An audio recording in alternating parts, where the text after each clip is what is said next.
I know people are complaining, but hey, as for me, not me. This evening I've got two wonderful ladies. I've got a youth and I've got a wonderful lady, Sadonia, that she works with the youth. My name is Prolific P as usual, and I'm the host of Young and Prolific.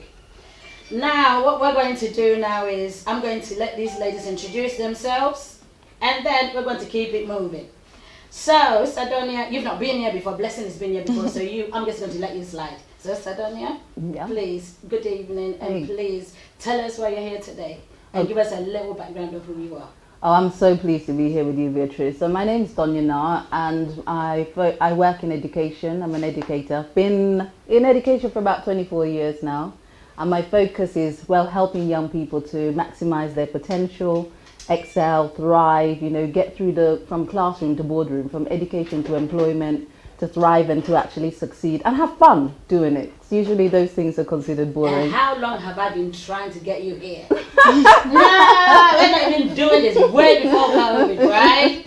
Oh, don't say that. I can't remember that story. You see, that's how long it's been. So what I do is you've given us a little background, a little blessing, take up, and then I'll come back to you, please. Okay. So hello, Auntie. Nice to see you. Hello, everyone. My name is Blessing Yakubu, and I am an Instagram curator. And alongside that, I do social media management. So right now, I'm managing social media for Miss Ghana UK, and I'm just working towards going to university. And I've also been working with ACES Aspire as well. And I got to know you through ACES Aspire, didn't I? Yes. Okay. So that means I've known you from way back. So that is when I say I tried to get you here. So, I'm still going to deny that story. Okay, you see, that's the best route to go. So now, what I want you to do is sort of like give us sort of a little breakdown and why you went into it. And you talked about education and everything, but just give us, sometimes you have to chop it into pieces for people to understand. Because there's some things that people do that is more of a passion, or people just do it as a hobby, or people just do it because of the work. What actually pushed you to actually look at the youth and say, they need me? Yeah, it's a good question, actually. I'll keep it short. I'll give you the shorter version. But basically, I'm passionate about what I do. I feel it like it's a calling. Like I said, I've been a teacher, educator for over 24 years. And really what got me started or made me interested in this was, I think it was in about 1990s or so, only 35% of black children were actually getting grade A to C, yeah? Yes. So what was that? About 65% or so or more weren't passing, couldn't go to college, couldn't go to university. So that made me really passionate. And because I realized part of it is that the parents don't have the knowledge, they're not given the information. Yeah. So when my mum first came to this country, I wasn't born here. When my mum first came to this country, and I actually then joined her, and I went to school, I was just really shocked. Like, Where did you come from? I came from the West Indies. Oh, okay, Yeah, okay, yeah. So I came from the West Indies to come to the UK. Okay, yes. And when I came, I'd passed all my common entrance and so forth. I was sent. The council gave my mum the worst school in the Borough.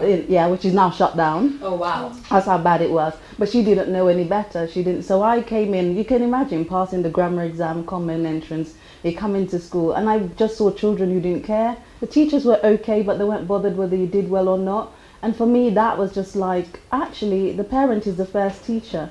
So if the parent doesn't understand the education system, that child who's bright could actually just fail or go the other way or get distracted. And that was really my passion. So I'm really taught to a lot of professional migrant parents. But not necessarily that the parents were not, but do you think it had more to do with the school or it had more to do with the parents? I think it's about, now I run a network that Blessing's mum is part of, Amazing Yes. Parent Gems, and network. And I really just offer parents information because I believe that with the right information, support and guidance, any child can succeed.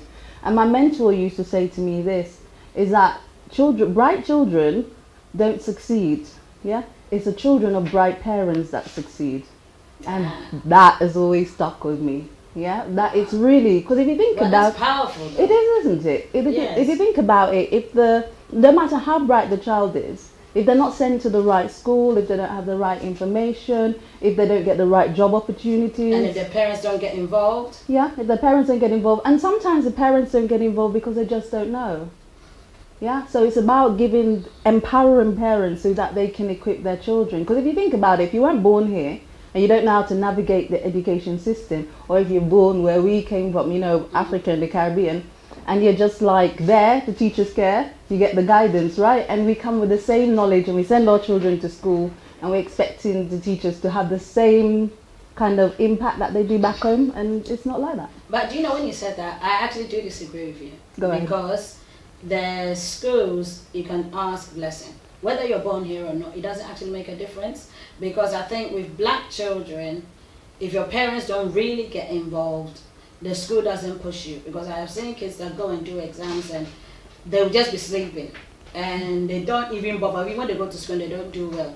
Yeah. They don't actually call your parents, or they'll just push you ahead. Yeah, but you're not disagreeing with me, you're agreeing with me, because my point is that sometimes we say the parents don't get involved, but the parents don't get involved because they're coming back from back home, where the teachers... But even if you're born here... And even if they're born here, that's precisely. that's true, and some parents here, they're not engaged, but I don't think people understand the extent of which they need to get engaged with. So like I sit down with families, like I did with Blessing's mum, and I do an education plan, and people, even when they are engaged, they're like, wow, I didn't know that's the level of structure that needs to take place in order for my child to excel and achieve. So I usually just think that if parents know, knowledge is power, and if they don't know, then the children suffer. And if they're not engaged, like you say, the children suffer. And that's what we're trying to do, avoid that and empower everyone. Okay, so Blessing. Yes. When Donia got involved in your life, what made you feel, because as young people, you're kind of thinking, oh, not school.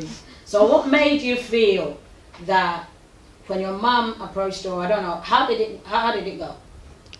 So do you mean as in when we sat down and did the education plan? Yes. Or? What made your mom feel that I wanted to go to Donia for her to actually... Yes, so actually it was the first time that we'd actually met Auntie Donia, and we were introduced through Auntie Caroline Marsh. Okay. And when she introduced my mum to Auntie Donia and her network, my mum always says she was just amazed to see all these black children who were being celebrated, who were doing amazing things.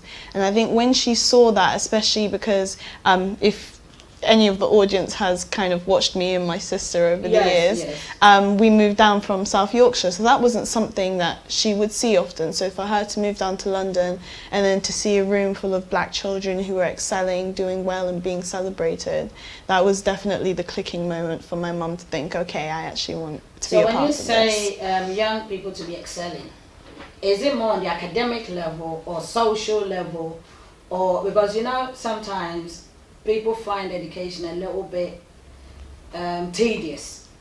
So how do you sort of like approach the children or the youth and make them feel as though this is what you need to do, and they don't feel as if, oh, this is going to be a bit too much? Yeah. So what I do is slightly different from most educators. I'm about that whole child. Yes. Yeah, a well-rounded child. Okay. Because I've been teaching for 24 years, one of my students got... Were you teaching in a secondary school or primary school? Secondary school. Oh, okay. Yeah, I absolutely loved it. When one of my students got the 5th highest marks in the country, in the UK. Yes. So I know that for me, education is a given. That's the easiest part of it. Yes. But I think I have this book that I've written, Securing Your Child's Future, and in it I said there's 7 things if parents do, 7 different aspects of life. If they do that, then their children will succeed. So that's looking at achievements, looking at culture, looking at education or excellence in education, employment, and also excellence in extracurricular activities as well. It's also getting the children to think about service. Yeah. So when you say service, like volunteering and getting involved in stuff, because oftentimes the children go a bit wayward or may join other things because they're not doing anything with themselves except being on the phones, right? So true. when they actually get to do service, help charities and help at church or their faith groups or whatever, then they feel a sense of belonging. So I talk about service. I think support networks are important. That's why we run that amazing Parent Gems network. so that the What is the parents can- Parents Gym Network? So it's a network where we just offer parent support, resources, guidance, do trips with them, the events that Blessing was actually talking about, like celebratory events. But the main thing, we're trying to help parents from primary to employment to make sure their children do well. And in that network, some of our children have recently, 2 children have got first class degrees. Oh, wow. And they've got first class degrees. One of them is an actor as well. Oh, wow. Yeah, he's also a speaker. And another one has actually been on Forbes. She's interviewed people in journalists in America. So it's all rounded because, like you said, with the academics, I don't think that's, in this day and age, it's not enough. And you've got to make the children, yeah, education's important, obviously, but you've got to get them to do so many other things to build up their self-esteem. I said culture. I think culture is the thing that most educators miss. Yes. We've got to let our children be proud of who they are And where they come from. and where they come from. So when I used to go into... Which is their identity. Yeah, it's a paramount. It's the least that you do. There's a statement that says self-esteem through culture leads to academic excellence. 100%. So people focus on the academic excellence, but that child's not necessarily proud of themselves and who they are. And then, yeah, they might do good in grades, yeah, but when they go into employment and meet people that don't like them, then they will start falling apart. So I think knowing their history is important, knowing their background. I used to go into schools, and schools used to get me in, and I used to teach the children about, because I'm a history teacher Okay. by qualification, I used to teach the children that everybody come from Africa initially. Yes. I taught them that, look, in 2010 AD, Roman Empire here, Yes. Emperor Septimus was a black, he was half African and half Italian, an emperor ruling the UK. Wow. So when you teach children that the Hadrian Wall were Wow, built by wow, soldiers wow, from wow. Africa and all over, that just makes them feel belonging, right? And it empowers them. Yeah. Yeah. And we need our children to feel a sense of belonging, like they belong here. And it's just some simple things like that. And youthfulness. I think sometimes when parents, again, maybe from back home mainly, we're so focused on the academics and we don't let our children do anything else. They play the piano, do music, go do art, skating, whatever they want to. Then they miss out on that, the just enjoying life. So it's going to be a balance. It can't just be one thing. It's a number of different things. And just planning for their future as well, being future focused financially. So I call it the ASIF model, which just means that you then get children like Blessing that are just all-rounded, achieving in every area of life, and then they become prolific. Ah, thank you. She took my word. So now, when you got into the Aspire program, yes, how old were you? I was 16. You were 16. Yeah. Okay, and are you still there, or have you moved away from it? Yes, so at the moment I'm the head editor of the ACES Aspire Media team. Wow. Yeah, so I oversee any articles that come through, you know, making sure that they're edited right. And then also I help around with the our Dynamic Future Leaders program. What is that? Which we're basically getting young people together to really just build themselves up and, you know, gain things for the CV, but also have fun doing so. So writing articles, doing interviews, doing challenges that other young people their age may not be doing or may not even know they should be doing to put stuff into their CV, personal statement, etc. But how do you promote this? Because I know you're in South London, yes? So since the internet came, you can reach anybody and anything. So how do you promote it? Do you promote it in schools, or how do you do this? Well, the thing is, we've been always online. Even Yes. before Zoom, we used to do webinar jam and things like that. In fact, before the pandemic, I took a group of children to Zoom headquarters. Yeah, and they got to meet all the professionals and things there. Yeah, and it was just amazing. So they got to go to Zoom before Zoom was a big thing. now. So imagine how that made the children feel. So we are online. A lot of it is recommendation. We do Facebook. We're on Instagram as well at Amazing Parent Gems, and also at ACES Aspire. And when we go to different events and things like that. But we've always been UK wide. We've got families in Wolverhampton. Got families in Leicester, all over, to be honest with you. So it's not based as in fact, I used to live in North London anyway. Oh, okay. So we're just travel over. So now I don't do it through the schools. I used to work in schools before, Okay. but then when I realized that the children in schools are doing really well, achieving, but then I realized actually that's just one child. We need to educate the parents. You have to broaden it. Yeah, because if you educate the parent, you educate generations, not just that child. You see, when you say that, one of the things that I've realized is when you're looking at the black families, and I can only speak for the black families, I can't speak for much of anybody, is it's only when something has taken off that they apply themselves. And what you've actually, because this is not the first time I've taken you, or like, I've come in contact with you on this level, okay? And I know that sometimes, like most of the time that you spoke, everybody was excited, and then later on, people drop off. How do you still keep people engaged? Because now what you're doing is what you need to push. And the reason why I say that is I have had many young people on this program, okay? And producer, Angela Danswa can tell you that nobody's true can tell you that most of the challenges that kids have is when they go to school, by the time they reach, before they get to sixth form, they don't even know what they're doing. They don't know what they're going to do. And even the ones that they do well, that they expect to go to Oxford or Cambridge, do not actually get to where they're going. The last program that I did was about apprenticeship. And them trying to find, so what you're doing, I find it very inspirational, because you're doing it like a spiritual building up, mental health wise, and confidence building plus job. So how do we promote this? Because this sounds fantastic, honestly. Yeah, I mean, I think it's obviously programs like this does help, and like I said, we have got the Facebook group and the Instagram. You can send out flyers and things. We have events every quarter. We have celebratory event. So I used to do this event, and I will restart it, an awards event, 5-star, like Oscar style event, celebrating black young people. Okay. We've got people like that's when I met Caroline Marshall, the Secret Millionaire, Dragon's Den, Levi Roots, the first Black QC, some lords and dames. So many people came out and supported. We were running for a few years, so we have been around. And like I said, we do get people who are who we've started with them when they were in maybe primary school, and they've now graduated and have got jobs and have found jobs. And I think it's just what we do is that giving the parents the right information, support and guidance. And we have our GEM system. So we have a system where it's the guidance, the education, the mentoring and the support. So we do an education plan from when they're younger to when they're older. So therefore they have a direction over the next 10 years, exactly where they're going to get to, and the children have the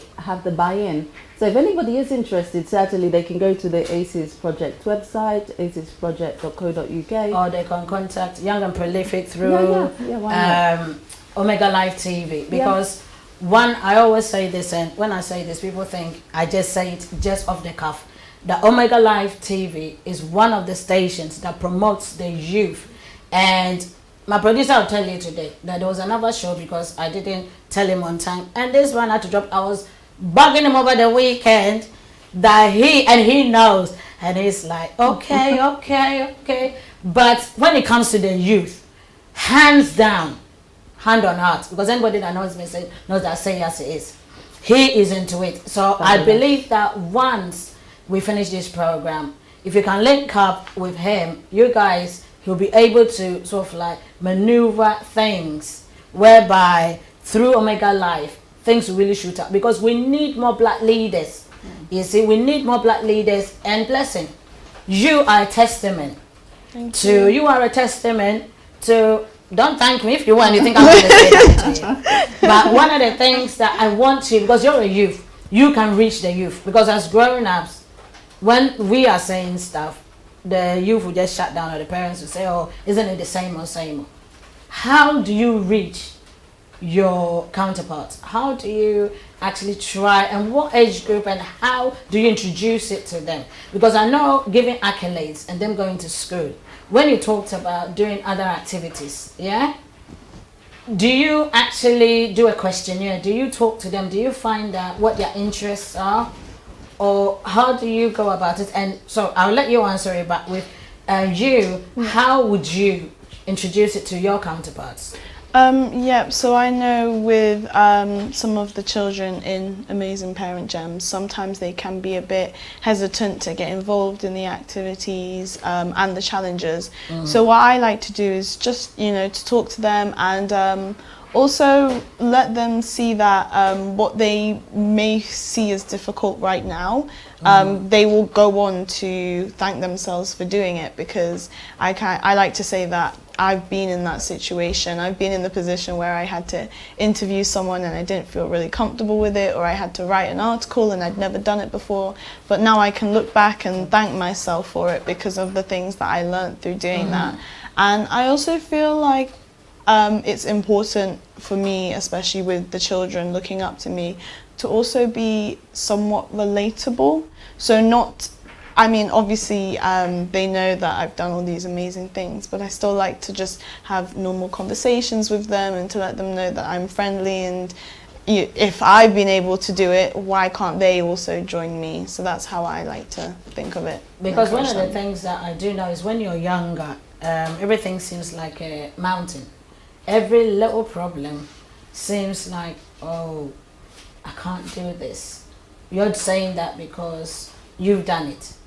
But how do you take that fear, or how do you take that apprehension and make that child feel as if, you know something, if I do this and even I fail, I've still got the next level to go to. How do you use that to inspire the child, Donya? Yeah, I think that's a good question. So one of the things is, because I worked, like I said, in education, and then I went on to help work in Hackney Social Services, the education department, where the children were in care and being looked after.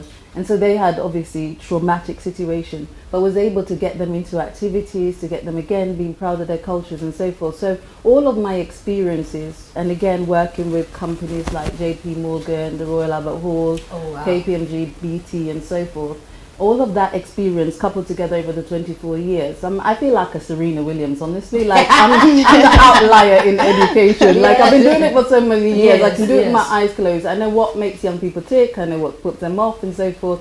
And one of the things, there's certainly a couple of things that we do. We've got the online magazine. Okay. So if they like writing, they write for the online magazine. And then they get opportunities like Blessing to be editors. So we give them responsibilities that they wouldn't normally get in society. Yeah. Okay. We also have our awards that we said, like we have our celebratory awards. And so therefore they always see other children doing well. Okay. And because we mentor, we speak to the parents, we also giving the parents that training as well, for them to inspire the children. So for example, I was saying to a mother the other day, because I said, okay, how do you feel your child's doing? He's made so much progress. He's actually in year 3 and he's doing year 5, year 6 work. Wow. And she was like, well, he's always done well. And I'm like, well, sometimes you've got to just be congratulating the children on those small achievements, because we're always just looking and thinking, oh, they can do better. So it's also guiding the parents to just speak life into their children and get them to do well. But here is the thing, the question you ask is by encouraging parents and letting black parents especially understand the importance of doing music and doing sports and things like that, doing extracurricular activity. Why? Because extra sports and extracurricular activity teaches those children's failing to fail and succeed. They understand to be a part of team, to be competitive. So my son is a top achiever. He's in a grammar school, but I encourage him to be in the basketball team. Okay. And he's recently told me that he's got an award for basketball. But most parents will be like, oh no, he's in year 12, he should just be doing his exams, nothing else. Why is he doing basketball? But basketball give him that competitive edge, teach him team, to be reliable, but to win or lose. Yes. So if they win and lose outside of the classroom, then they'll be okay in the classroom, or they'll be okay in life, But also, I think the key thing is one of our focus with ACES Aspire, ACES Project, and Amazing Parent Gems, is getting parents to find a child's talents. Okay. Yeah, because they say that, the Bible says that your gift will make room for you. Yes. Didn't say your grades, and I'm not saying that's not important. It's which your is gift. true. So what is that child's individual gift? Blessing was actually, she's doing acting now. She's at the National Youth Theatre, and so she's got you kept that quiet. she's got a drama on Wednesday, a play on. Okay. And I really encourage her, Mum, don't say no to the drama, because if they succeed there, right? If a child succeeds, say they're good at football and they succeed in football, and they go into the classroom and the teacher's like, you're not going to amount to anything. They're like, I'm doing well in football, I'm doing well in this. Exactly. And so that's why people don't realise it's all round, it's not just one thing. Because if that child is, they always say, look, teaching a fish to climb a tree Yes. and a monkey to swim is look at what is the fish good at swimming, let him succeed, and then you'll think, the tree looks good, I might be able to do I'm that. able to do that, yes, which is very, very true. That is extremely true. But there are loads of things. One thing that I have noticed is when we're doing programs for parents, especially the African parents, we don't actually appreciate those programs. You will see that kids will actually go to parties and go to stuff more comparatively than they would if with what you're doing now. And sometimes, no, but what I'm saying is what you're doing is building them for the future. Yeah. We're building them for the future. And Blessing can testify that when it comes to weekends, more Ghanaians go to funerals. And I'm not offending anybody that don't go to funerals when somebody dies. But what I'm saying is invest that time with your child when they are younger, so that at least, as you say, you build their confidence, you give them something to aspire to. It's like what you said was something I've never actually thought about, but it's something I did for my younger son. He was not social, so I took him to football. And I remember I told producer one time that every time they used to play one-on-one with somebody, and every time that he lost, he would come crying to me. So what I did, I had a bottle of water. So the moment he comes out, he shoves it in his mouth.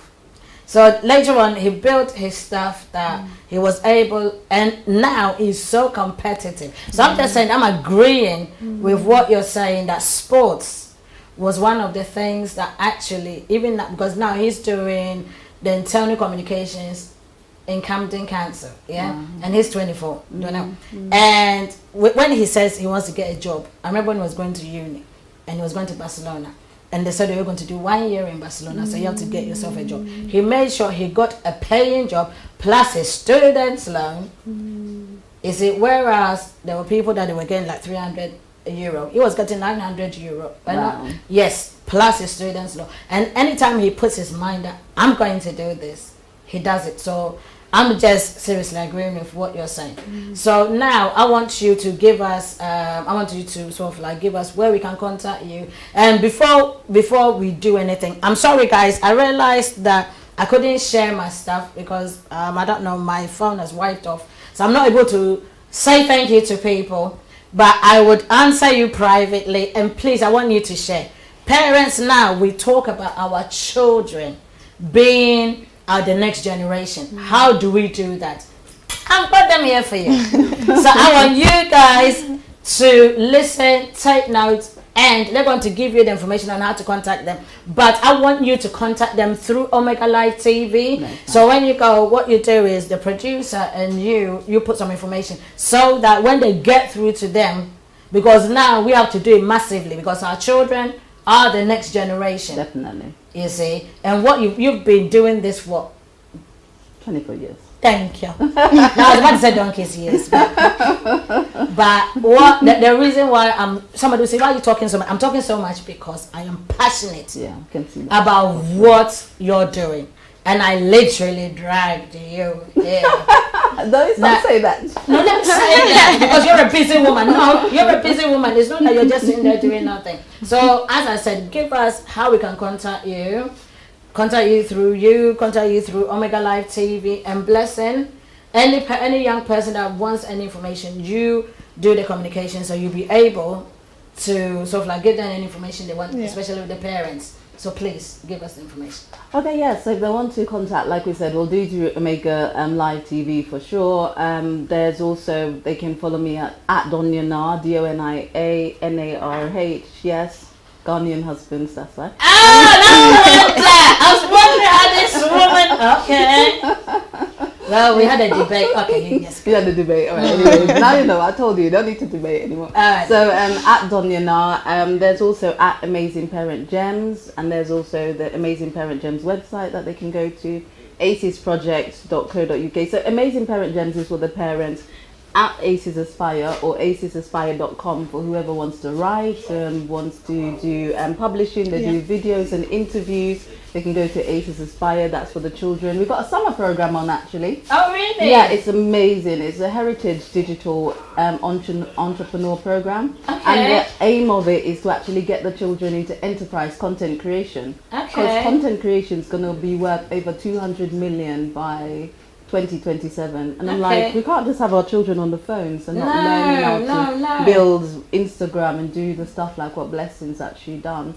So we got that. So people want to contact that. We're going to start that in August. In August. Yeah, and we're linking it. We're so unique. We're linking it with the culture. So then when their parents get to investigate about their culture, produce content and so forth. And Blessing must tell us about Blessing, please do the interview that you did. So I encouraged her to go to Ghana. Yes. To go and, because I also believe your children should travel and do different things. So encourage her to go to Ghana and do interviews in Ghana. Tell them about your interview. Yes, it went really, really well. Where did you go and do the interview? Where? So I went to East Legon, so I actually got to interview. How can you go to the forest every time East Legon? East Legon is rich now. I got to interview Jackie Appiah, which was really amazing. So yes, she invited me to her home, and I got to sit down and just ask her some burning questions that I had, which was an amazing experience. And then on top of that, I got to also do some work experience at Metro TV. So I've also just been really diving myself into the media industry and learning more and just gaining some experience surrounding that area. Okay, so with that interview that I did, would you be able to send a little clip so that I can send it to Omega Live TV? Because I want them to see your progress, and I want them to put certain stuff that you do on Omega Live so that people can actually see it physically. Because sometimes saying it and actually seeing it has a different connotation, if you understand what I'm saying. Yeah. So, but we're still going to do a part 2 because today I was late. So we're still going to do a part 2 of this one. But the next time we come, we're going to have more information in terms of visual information, whereby before we start, producer will be able to play out. And you are part of Miss Ghana, yes, UK, yes, which is coming in September, yes, which we're going to promote. Okay, but you guys are not going yet. There's another show that is going to come, so you guys will be able to talk a little bit more, if it's okay with producer. So now what we're going to do now is, if it's not okay with producer, we're still going to do a part 2. Okay, because we've got another show that is on. But Miss Ghana, your program that you do is one of the things that, you know what, I tip my hat to you. Yeah. Thank you so much for coming. Thank you guys for watching me. You know what, today is one of those days that I can see my producer want to strangle me. But as I said, it's all love. Sister Dancer, my producer, I love you all. And thank you. Bye. Thank you. Bye.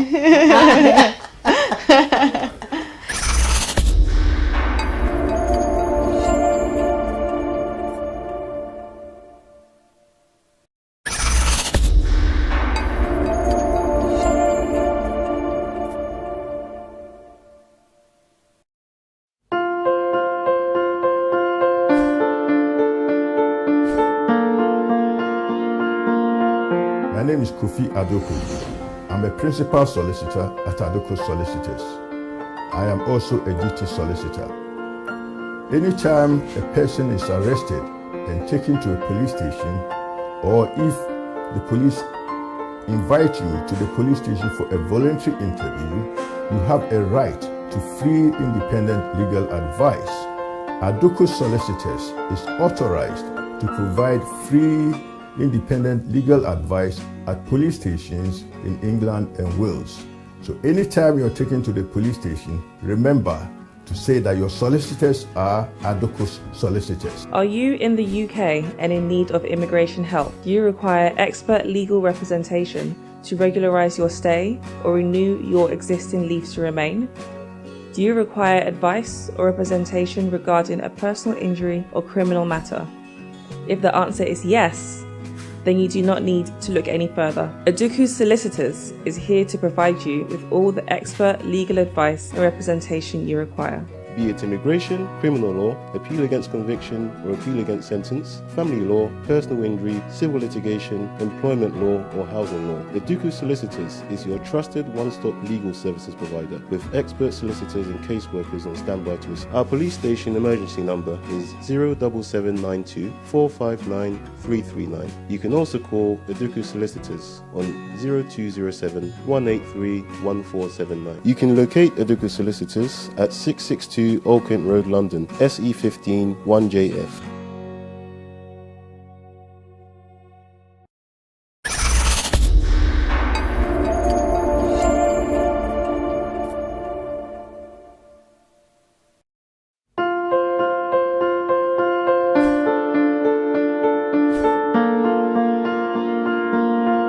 My name is Kofi Adoku. I'm a principal solicitor at Adoko Solicitors. I am also a duty solicitor. Anytime a person is